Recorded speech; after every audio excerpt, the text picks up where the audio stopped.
મિત્રો, પાવાગઢમાં એવા બે ચોર કે જેમણે મોહમ્મદ શાહ બેગડાનું આખું રાજ્ય લૂંટી નાખ્યું અને તેમ છતાં તે પકડાયા નહીં. અને આ બે ચોર જ્યારે પણ ચોરી કરવા જતા ત્યારે ગઢ પાવાની મહાકાળી માને એમની સાથે લઈ જતા.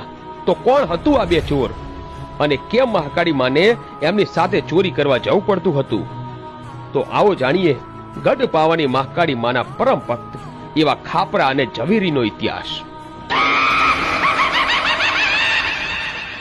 મિત્રો, પાવાગઢમાં પતઈ રાજાના રાજ પછી મોહમ્મદ શાહ બેગડાનું રાજ ચાલતું હતું અને ત્યારે મોહમ્મદ શાહ બેગડો એવો માતાભારે રાજા હોવાની છાપ ધરાવતો હતો.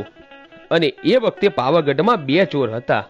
એકનું નામ ખાપરો અને બીજાનું નામ ઝવેરી.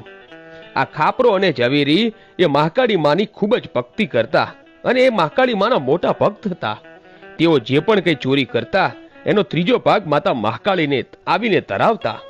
અને આ ખાપરો અને ઝવેરી પાવાગઢમાં મહાકાળી માના જોરે ખૂબ જ ચોરીઓ કરતા અને માતા મહાકાળી પણ એમનો સાથ આપતા.